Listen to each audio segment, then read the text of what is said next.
Just out there, as lightning. Something must be happening. Good afternoon, all. You guys are sitting further up front. That's pretty good.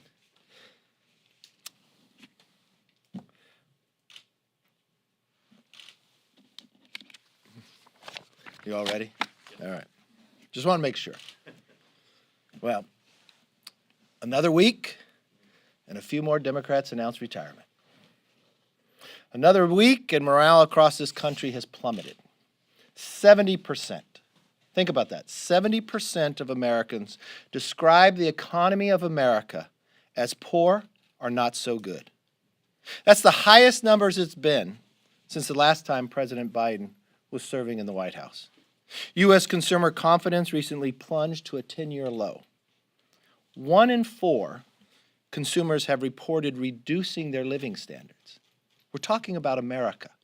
1 in 4 reported reducing their living standards as they adjust to a 31-year high inflation rate. We have a supply chain crisis that continues to rage on. We have skyrocketing prices and a scarcity of goods our citizens are experiencing. Ask yourself this. What has this chamber done, especially this week, to alleviate any of these pressures on our fellow citizens? Those are the actual people that elected them to come here. The answer? Absolutely nothing. The Democrat majority under the leadership of Speaker Pelosi is more interested in protecting special interests and delivering tax cuts for their wealthy friends. As I said, another week and 2 more Democrats announced retirement. As I said yesterday, Speaker Pelosi is burning down this House on our way out the door. She isn't concerned about how many bad votes Democrat members have to take or how many Democrat retirements she creates. Who can blame them for announcing retirement? They see the writing on the wall and they know this reconciliation bill will be the end of their Democrat majority and for many of them, the end of their congressional careers.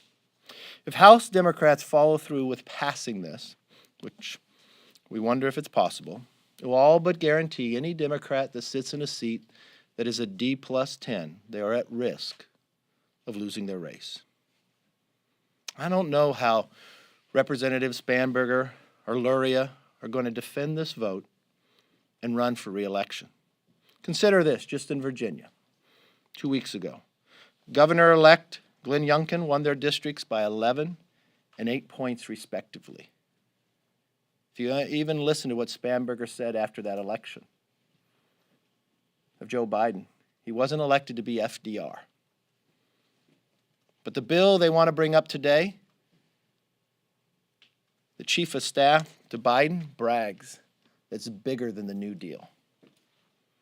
So I wonder if she'll keep her word and how she votes. I don't think their constituents are going to appreciate them helping to pass a bill that empowers the IRS to squeeze every single dollar from American families and small businesses. It's the second biggest giveaway in this, are billions to the rich. Delivers a tax cut to 2/3 of the country's millionaires. Democrat enforcement of the IRS proposes to hire 87,000. You know what that does? It adds another 1.2 million audits. So who does that hit? Nearly half of those audits will directly impact families earning $75,000 or less. If you're a millionaire, it's going to give you a benefit. If you're earning $75,000 or less, you got a better chance of being audited. 1/4 will affect the Americans who earn $25,000 per year. Is this really what Speaker Pelosi refers to as a spectacular vision of 87,000 more agents? And what about those 21 Democrats who sent her a letter asking it to be out of the bill? Do they still vote for it? I'm not sure if they'll wake up and oppose this disastrous bill, but I suppose we'll find out a little later today. We've watched this country with one-party rule in 1 year have skyrocketing gas prices, Americans left hostage in the Middle East, inflation like we haven't seen in 3 decades, crime in our streets, and this is their answer to only double down further. It's not the path America wants nor desires. And today we'll find out the course of history. With that, let's open up for questions. Yeah.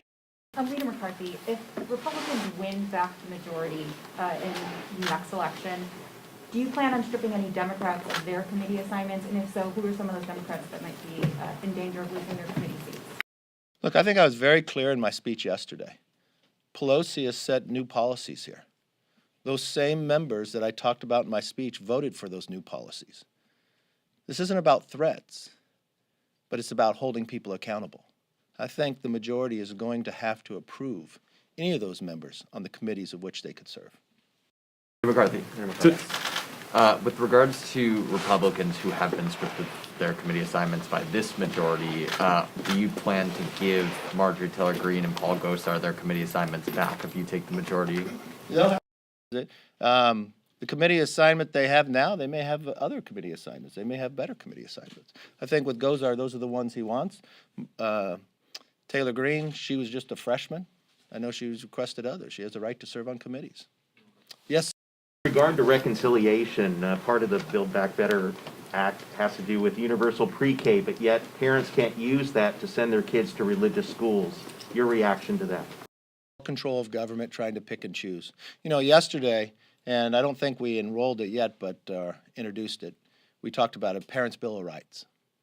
Parents have a right to know what's being taught in their schools. They have a right to know what the reading material is. They have a right to know what money is being spent. They have a right to know what violence is happening on their campus as well. So I think you'll see an introduction of that bill later today.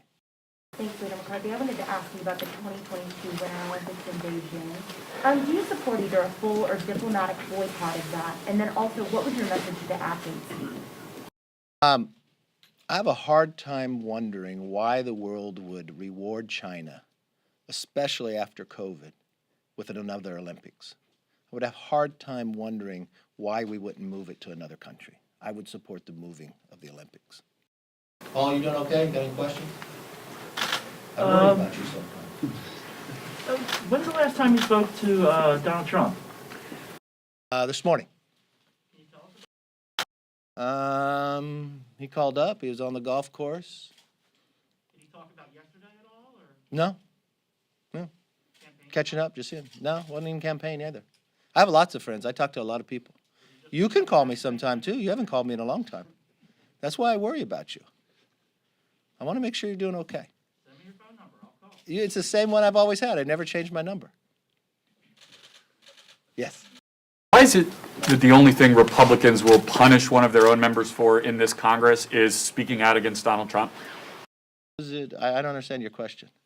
Republican member who's been in any way punished by the conference this year is Liz Cheney, who lost her role. Did she lose a committee? She lost her role in the Republican conference. I know you were there. She didn't get punished by that. She lost an election. I'm sorry. People go up for election all the time. It's not, no basis there. Why do Republicans Yes, ma'am. feel compelled to hold any kind of punishment for any of their members on any of these other things in which Democrats have been so upset? Okay, let's talk about that since you raised the issue. Democrats have been so upset about. Were they upset when Maxine Waters told people to get? No, with all due respect. Well, thank you for your question. All due respect, I get to answer it, right? In the manner in which I have the right to. so Democrats are so upset by a chairwoman of financial services when she told people, if you see anybody in the Trump administration, if you see people who support Trump, get in their faces, make them not wanted here. Or what about when she went up to a trial and tried to influence it? Influence in so much that the judge referred to it. Were the Democrats upset by that? Were the Democrats upset when the FBI came to them and told them one of their own was associated with a Chinese spy?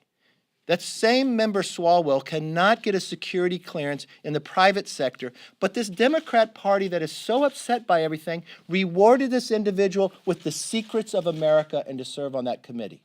Or what about just recently, Hakeem Jeffries putting a tweet out trying to influence a trial that the country is watching today, not worried about the due process? Were they upset by that at all? I don't know. Or what about the Democrats who are so upset with others, they want to have a high standard, that their own Speaker of the House broke the rules on the floor, had her words taken down. Did she stand there? No, she left. And those Democrats who were so worried waited hours before anybody would get into the chair to read the parles because it went against the Speaker. But did the Speaker live by the rules of the House that everybody else is supposed to have, that high standard? No, she made every single one of those members take a different vote and treat her differently. So yes, we hold our members to a high standard. It's interesting to me how the Democrats want rules for thee, but not for me. That's not right. That we win the majority. Yes. Leader McCarthy, have you or any of your members of your conference been contacted by telecommunications companies for your phone records or messages in relation to the January 6th select committee? Yes, ma'am. Last question. So a lot of Republican members that they still do want those 13 who voted for the infrastructure bill removed from committees, especially in CATCO. I mean, how do you proceed here? Look, our members are focused on the American public, focused on making sure we don't have more inflation, making sure we can lower the gas price, make us energy independent, make sure we don't leave Americans hostage in Afghanistan. We're united on that, and that's what we'll continue to work for. Thank you very much. What would have been an appropriate punishment for Representative Gozo?